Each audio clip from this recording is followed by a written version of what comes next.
હમણાં જ આપ સૌએ જોયેલું હશે કે આ ડિમોલેશનની જે કાર્યવાહી ચાલુ કરી છે અને એ પણ સાવ નબળા લોકો કે જે દરરોજનું કરીને દરરોજનું ખાતા હોય છે એ લોકોના ઘર પાડી દેવામાં આવે છે.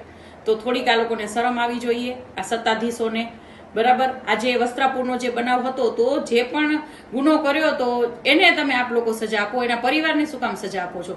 અને નાના વર્ગોને દબાવીને આપ શું તાનાશાહી આપ લોકોની કરવા માંગો છો?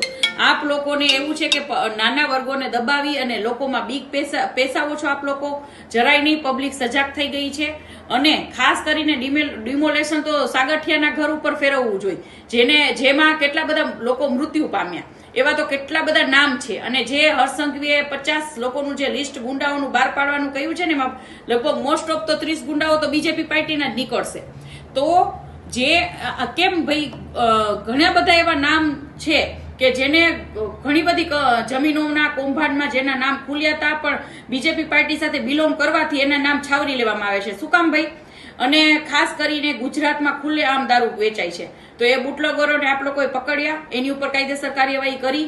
રેપ કેસ આટલા થાય છે, સ્વામિનારાયણ ગુરુકુળમાં બાળકો સાથે દુષ્કર્મ થાય છે, એ લોકો સાથે કાયદેસર કાર્યવાહી કરી. એ લોકોના ઘર ઉપર ડિમોલેશન કરો નહીં, ત્યાંથી પૈસાનો વરસાદ થાય છે, એટલે આપ લોકો નહીં કરો.